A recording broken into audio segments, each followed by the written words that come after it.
Mission प्रवक्ता के online platform पर आप सभी का हार्दिक स्वागत है। मिशन प्रवक्ता का जो ध्येय वाक्य है कि आप यहाँ आए हैं स्टूडेंट बनकर, लेकिन भरोसा रखिए आप निकलेंगे प्रवक्ता बनकर। इस ध्येय वाक्य को हमने और आपने मोटिवेशन मानकर एक टेस्ट श्रृंखला की शुरुआत किया था और एक संक्षिप्त परिचय सीरीज की भी शुरुआत हम लोगों ने किया था। वो दोनों सीरीज तो चल ही रहा है, आपको वीडियो प्रॉपर मिल ही रहा है और उम्मीद करते हैं कि आप वीडियो देखते भी होंगे। तो आज एक नए टॉपिक के साथ हम आपके बीच में उपस्थित हुए हैं। तो टॉपिक में सोचा गया कि थोड़ा सा जो विश्व या भारत में जो भी कुछ हलचलें चल रही हैं इसके बारे में थोड़ी बहुत चर्चा किया जाए, क्योंकि कोई भी परीक्षा होती है तो उसमें समसामयिक या करंट अफेयर जिसे आप इंग्लिश में कहते हैं उससे क्वेश्चन जरूर रहते हैं। चाहे कोई भी एग्जामिनेशन हो उसमें क्वेश्चन रहते हैं। तो मैं ये वीडियो शूट करते समय उम्मीद आप करता हूँ कि आपके लिए जो है बहुत उपयोगी होगा। चलते हैं सीधे अपने क्वेश्चन की तरफ। क्वेश्चन पे चलने से पूर्व थोड़ा सा एक अभी हाल ही में एक सम्मेलन हुआ था, थोड़ा सा उसके बारे में थोड़ा हम लोग चर्चा करेंगे, फिर चलेंगे क्वेश्चन पे। आप फोटो देख रहे होंगे, इस फोटो में आप देख रहे होंगे कि यहाँ पे आपके भारत के यशस्वी प्रधानमंत्री आदरणीय नरेंद्र मोदी जी का फोटो है और उनके साथ विश्व के कुछ शासनाध्यक्ष भी इस फोटो में शामिल हैं। यह फोटो जो है 4 अप्रैल 2025 को शूट किया गया है और डोमेस्टिक सम्मेलन जो समिट हो रही थी बैंकॉक में, वहाँ की यह तस्वीर है। चलते हैं थोड़ा सा देख लेते हैं कि ये वास्तव में किस सम्मेलन के लोग एक जगह एकत्रित हुए थे। देखिए, ये जो सम्मेलन है ये बिमस्टेक सम्मेलन था। प्रधानमंत्री नरेंद्र मोदी ने 4 अप्रैल को बैंकॉक में बिमस्टेक के छठे शिखर सम्मेलन में भाग लिया। इस दौरान बैंकॉक दृष्टिपत्र 2030 को अनुमोदित किया जाएगा। ये जो 4 अप्रैल को समिट चल रही है इसमें बैंकॉक दृष्टिपत्र 2030 को अनुमोदित किया जाएगा और संगठन की भविष्य की रणनीति तय करने के लिए बिमस्टेक गणमान्य व्यक्ति समूह की रिपोर्ट पर भी स्वीकृति दी जाएगी। आगे देखते हैं बिमस्टेक के बारे में। बिमस्टेक इसका नाम है, थोड़ा सा उच्चारण में मुझे लगता है कि खामियां हो रही हैं, ठीक है।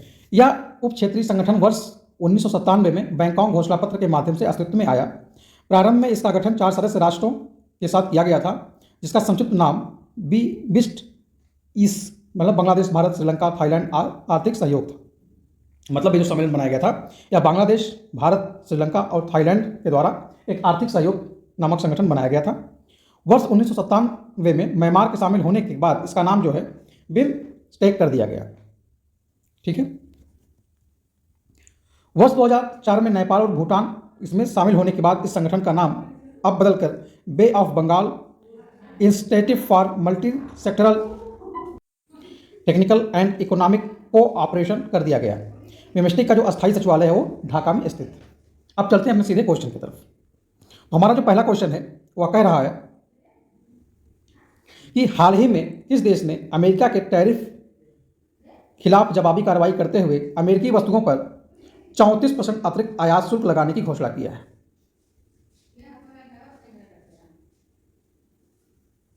मतलब आप देख रहे होंगे कि जो अमेरिका ने जो हाल ही में टैरिफ की शुरुआत किया है उस पूरे विश्व में खलबली सी मची हुई है अर्थव्यवस्था के मामले में, तो अमेरिका के खिलाफ भी किसी ने 34% टैरिफ की घोषणा किया है। क्या वह भारत है, कि चीन है, कि कनाडा है, कि जापान है? तो बिना देरी किए हुए हम सीधे अपने आंसर की तरफ चलेंगे। तो इसका जो सही आंसर है वो चीन है, चाइना। चीन ने क्या किया, जब अमेरिका ने जो टैरिफ की घोषणा किया अन्य राष्ट्रों के खिलाफ, टैरिफ का मतलब होता है कि आयात शुल्क को बढ़ा देना, ठीक है। तो चीन ने भी उसके विरोध में क्या किया, 34% आयात शुल्क को बढ़ा दिया है। थोड़ी सी इसकी व्याख्या भी देख लेते हैं। व्याख्या है, चीन ने अमेरिका के टैरिफ के जवाब में 34% अतिरिक्त आयात शुल्क लगाने का निर्णय लिया है, जो दोनों देशों के बीच व्यापारिक तनाव को दर्शाता है। देखिए, आज अगर वर्तमान परिस्थिति की बात करें तो यूएसए को यदि कोई जवाब दे पा रहा है अर्थव्यवस्था के मामले में तो वह है चाइना। चाइना ने अपनी अर्थव्यवस्था को इतना मजबूत किया है कि आज जो है यूएसए के खिलाफ एक प्रतिद्वंदी के रूप में उभर के सामने आया है। तो जब अमेरिका ने क्या किया कि अतिरिक्त टैरिफ की घोषणा किया तो उसके विरोध में 34% अतिरिक्त टैरिफ की घोषणा चाइना ने भी कर दिया। चलते हैं अपने अगले क्वेश्चन की तरफ। हमारा अगला क्वेश्चन कह रहा है कि हाल ही में किसने माउंट एवरेस्ट और माउंट कंचनजंगा के लिए अभियान शुरू किया? क्या राष्ट्रपति द्रौपदी मुर्मू ने, कि प्रधानमंत्री नरेंद्र मोदी ने, कि रक्षा मंत्री राजनाथ सिंह ने, कि राजनाथ सिंह ने और या गृहमंत्री अमित शाह ने? तो हम देखते हैं कि माउंट एवरेस्ट और कंचनजंगा के लिए जो अभियान की शुरुआत किया है वह जो है हमारे देश के रक्षा मंत्री आदरणीय राजनाथ सिंह जी ने किया है। तो इसका जो राइट आंसर हो जाएगा वह हो जाएगा राजनाथ सिंह। इसके बारे में हम थोड़ा सा व्याख्या देख लेते हैं। रक्षा मंत्री राजनाथ सिंह ने अभियान की शुरुआत की जो देशभक्ति और साहसिक गतिविधियों को बढ़ावा देने के लिए प्रेरणा के रूप में काम करेगा। आगे क्वेश्चन देखते हैं। हमारा जो अगला क्वेश्चन कह रहा है कि हाल ही में तेलंगाना राज्य के किस जिले की चपाता मिर्च, यानी जो जिसको हम टमाटर मिर्च भी कहते हैं, को भौगोलिक संकेत टैग मिला है, मतलब जीआई टैग किसको मिला है? क्या वारंगल को मिला है, कि हमनाकोंडा को मिला है, कि मुलुगु को मिला है, कि भूपलपल्ली को मिला है? तो इसका जो राइट आंसर हो जाएगा वह हो जाएगा वारंगल को मिला है। इसको मिला है, वारंगल को मिला है। ठीक, इसका जो राइट आंसर क्या है? वारंगल है। इसका जो राइट आंसर है वारंगल है। इसकी थोड़ी सी व्याख्या देख लेते हैं। वारंगल की विशिष्ट चपाता मिर्च, जिसको टमाटर मिर्च भी कहते हैं, इसके खास स्वाद के लिए इसको क्षेत्रीय पहचान के कारण इसको जीआई टैग मिला हुआ है। हमारा जो अगला क्वेश्चन है वह कह रहा है कि नेटवर्क तत्परता सूचकांक 2025 के अनुसार भारत 170 देशों में किस स्थान पर है? मतलब क्या वो 25वें स्थान पर है, कि 36वें स्थान पर है, कि 97वें स्थान पर, कि 142वें स्थान पर है? तो जो इसका राइट आंसर हो जाएगा वह हो जाएगा 36वें स्थान पर है। यानी नेटवर्क तत्परता सूचकांक में 2025 के अनुसार भारत 170 देशों में, इसमें 170 देशों में 36वें स्थान पर है। थोड़ा सा उल्टा हो गया मुझे लगता है, 36वें स्थान पर है। ठीक, थोड़ी सी इसकी थोड़ा सा व्याख्या भी देख लेते हैं। भारत 36वें स्थान पर है, जो डिजिटल ढांचे और कनेक्टिविटी में सुधारता को दर्शाता है। मतलब कुछ भी हो, भारत मान लीजिए इतना घोटाले ये सब कुछ होते हुए भी 36वें स्थान पर मैं मानता हूँ बहुत अच्छा स्थान है, और इसमें थोड़ा सा और सुधार की जरूरत है। आगे देखते हैं। अगला हमारा जो क्वेश्चन है वह कह रहा है कि निम्नलिखित में से अंतर्राष्ट्रीय खदान जागरूकता दिवस 2025 का विषय क्या था? अभी मैंने हाल ही में इस पर एक वीडियो भी बनाया हुआ था, अगर आपने उसको वॉच नहीं किया तो देख लीजिएगा। बहुत अच्छी, थोड़ा सा मुझे लगता है कि इन्फॉर्मेशन के लिए बहुत बेटर है। तो क्या जीवन की रक्षा और शांति इसका जो ध्येय वाक्य है, कि सुरक्षित भूमि एवं सुरक्षित कदम इसका ध्येय वाक्य है? ठीक, या सुरक्षित भविष्य की शुरुआत यहीं से होती है इसका कोटेशन है, या दृढ़ता साझेदारी या प्रकृति इसका कोटेशन है? तो हमने देखा इसका जो सबसे सही आंसर है वह है सुरक्षित भविष्य की शुरुआत यहीं से होती है। हमने आपको उस वीडियो में बताया था कि कैसे बारूदी सुरंगें जमीन के नीचे युद्ध के समय लगाई जाती हैं, और जब युद्ध समाप्त हो जाता है तो किस प्रकार से जनधन की हानि होती है और तमाम जो निर्दोष व्यक्ति होते हैं मारे जाते हैं। सारी चीज़ें उस वीडियो में आप देख सकते हैं। तो इसका जो विषय है वह है सुरक्षित भविष्य की शुरुआत यहीं से होती है। इसकी हल्की सी व्याख्या देखेंगे। कहता है यह विषय खदान जोखिम, शिक्षा और सफाई अभियानों के लिए सक्रिय कदमों पर जोर देता है। हम चलते हैं अपने अगले क्वेश्चन की तरफ। हमारा जो क्वेश्चन है कह रहा है कि हाल ही में भारत सरकार के किस मंत्रालय द्वारा वैश्विक जुड़वा योजना क्रियान्वयन की जा रही है? ठीक, हमारा जो ऑप्शन है कह रहा है स्वास्थ्य एवं परिवार कल्याण मंत्रालय, या रक्षा मंत्रालय, या संस्कृति मंत्रालय, या गृह मंत्रालय। तो हम देखते हैं इसका जो सबसे सटीक आंसर होगा वह है संस्कृति मंत्रालय। इसका जो आंसर क्या हो जाएगा? संस्कृति मंत्रालय। यह जो है वैश्विक स्तर पर लोगों को अपनी तरफ भारतीय संस्कृति को विकसित करने और रुझाने का कार्य कर रहा है। इसकी हल्की सी व्याख्या देखते हैं। भारत सरकार के अधीन संस्कृति मंत्रालय वैश्विक जुड़ाव योजना को लागू कर रहा है, जिसका उद्देश्य सांस्कृतिक आदान प्रदान और अंतर्राष्ट्रीय सहयोग को बढ़ावा देना है। देखिए, जब संस्कृतियां आपस में एक दूसरे से मिलती हैं तो उसमें सहयोग की भावना का विकास होता है। तो भारत सरकार ने यह निर्णय लिया है, संस्कृति मंत्रालय इस पर काम कर रहा है। देखते हैं आगे अगले क्वेश्चन की तरफ। हमारा जो अगला क्वेश्चन है कह रहा है कि हाल ही में कहाँ भारतीय मानक ब्यूरो ने स्थायित्व और पर्यावरण संबंधी मानकों पर वार्षिक सम्मेलन आयोजित किया है? क्या नई दिल्ली में किया है, कि गोवा में, कि महाराष्ट्र में, कि गुजरात में? अब इसका जो राइट आंसर हो जाएगा वो हो जाएगा गोवा। ठीक, यानी भारतीय मानक ब्यूरो ने स्थायित्व एवं पर्यावरण संबंधी मानकों पर वार्षिक सम्मेलन कहाँ आयोजित किया है? गोवा में आयोजित किया है। थोड़ा देखते हैं उसमें होता क्या है। इसमें कहते हैं, व्याख्या इसकी है कि भारतीय मानक ब्यूरो ने गोवा में स्थायित्व सम्मेलन का आयोजन किया है, जिसमें हरित मानकों और पर्यावरण को अनुकूल करने के उपायों पर चर्चा की गई। देखिए, आज का जो वैश्विक संकट का जो सबसे बड़ा है वह है पर्यावरण संबंधित संकट, सबसे ज़्यादा प्रबल है।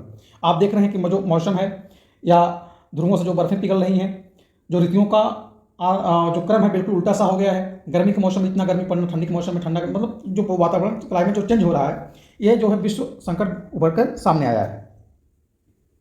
तब इसको एक्सप्रेशन करने के लिए भारत सरकार ने गोवा में इसका सम्मेलन आयोजित किया था। चलते हैं अपने अगले क्वेश्चन की तरफ। हमारा जो अगला क्वेश्चन है वह कह रहा है कि हाल ही में भारत और थाईलैंड ने विभिन्न क्षेत्रों में कितने समझौतों पर हस्ताक्षर किए हैं? कि 2 पे किए हैं, कि 4 पे, कि 6 पे, कि 8 पे?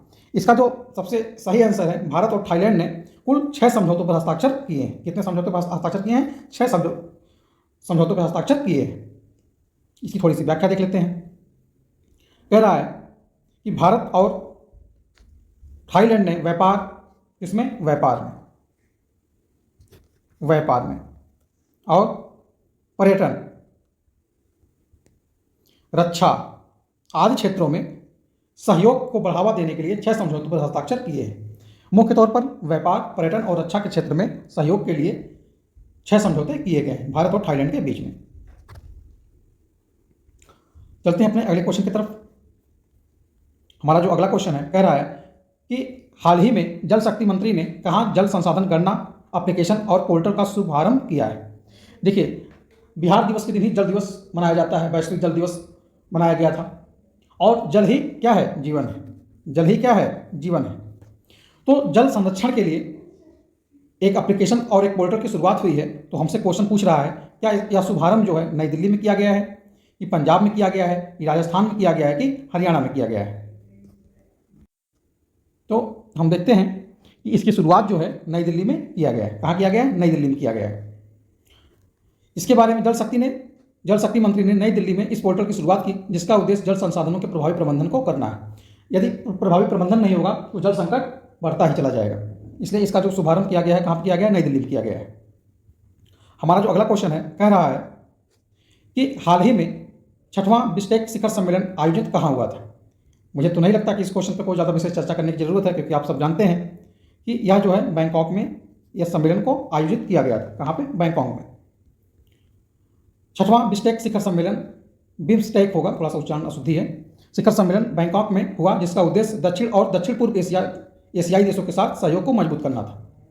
यानी हम लोग पूर्व की ओर देखो की नीति पे आगे चल रहे हैं, और आर्थिक क्षेत्र में दक्षिण और दक्षिण पूर्व एशिया देशों के साथ जो हमारे जितना सहयोग होना चाहिए था, उतना सहयोग एक दूसरे को कॉपरेट नहीं हम लोग कर पा रहे थे। तो हमारे जो देश के शासनाध्यक्ष हैं वो 1991 से ही, कब से? 1991 से ही पूर्व की ओर देखो की नीति अपनाया हुआ है। उसी नीति के तहत इसकी शुरुआत किया गया है।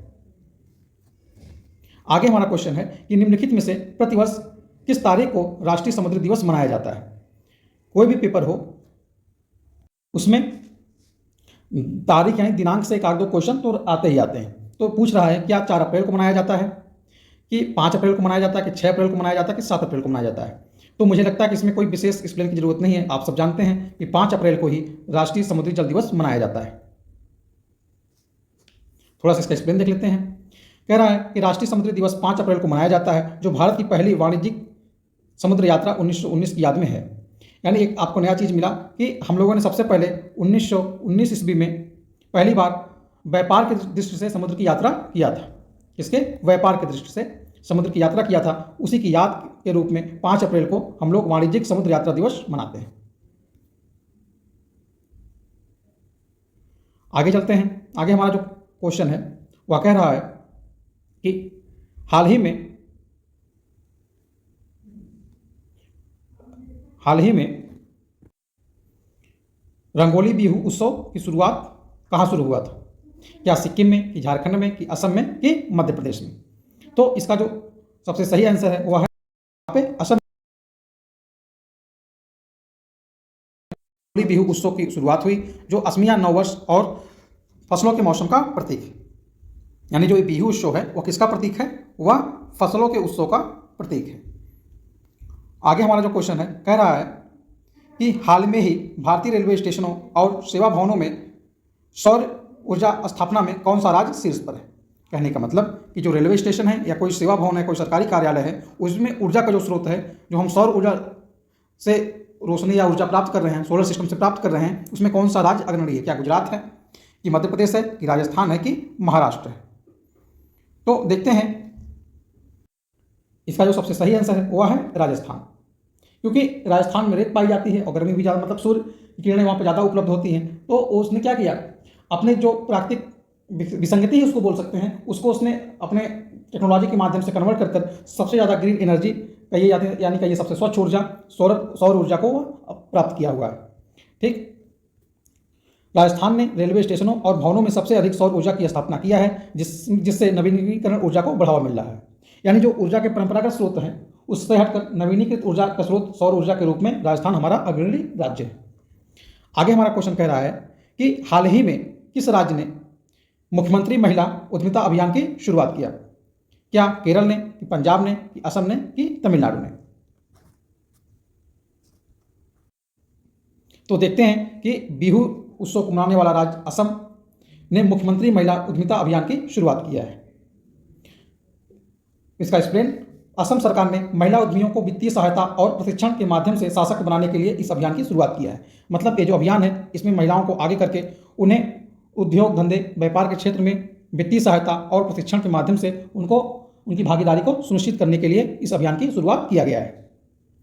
अगला जो हमारा क्वेश्चन है कह रहा है, और मुझे लगता है कि इस सेशन का शायद अंतिम क्वेश्चन होगा, कह रहा है कि नीति आयोग द्वारा राजकोषीय स्वास्थ्य सूचकांक 2025 में कौन सा राज्य शीर्ष पर है? क्या पंजाब है, कि छत्तीसगढ़ है, कि कर्नाटक है, कि उड़ीसा है? राजकोष की स्वास्थ्य सूचकांक में कहने का मतलब वित्त से संबंधित मामला है, तो हमारा उड़ीसा नंबर 1 पर होगा। यानी इसका जो सबसे सही आंसर है वह है उड़ीसा। व्याख्या थोड़ी देख लेते हैं। उड़ीसा ने राजकोषीय अनुशासन, कम ऋण भार और प्रभावी खर्च प्रबंधन के कारण पहला स्थान प्राप्त किया है। मतलब उड़ीसा राज्य ने राजकोषीय अनुशासन को अपने बरकरार रखा, कर्जा कम लिया और प्रभावी तरीके से खर्च का अपने प्रबंधन किया। इस कारण उसका स्थान जो है, पहला स्थान उसने पूरे भारत में प्राप्त किया। आज की प्रश्न की श्रृंखला यहीं पर समाप्त होती है। ऐसे लेटेस्ट वीडियो के लिए आप हमारे चैनल पर बने रहिए। वीडियो पसंद आए तो लाइक शेयर सब्सक्राइब अवश्य कीजिएगा। मिलते हैं किसी अन्य टॉपिक के साथ बहुत जल्द। एक रिक्वेस्ट आपसे यही रहेगी, ये क्वेश्चन थे तो मुझे नहीं लगता कि इसमें बहुत ज़्यादा एक्सप्लेन की जरूरत थी, इसलिए इसमें जो है बहुत ज़्यादा एक्सप्लेन करने से बचा गया है। और करंट का चीज़ था तो उसमें एक्सप्लेन क्या करना था सबको तो आप जानते ही हैं। वीडियो को रिवीजन के मोड में लगाकर 1-2 बार देखेंगे, पूरा वीडियो समझ में आ जाएगा। बहुत बहुत धन्यवाद।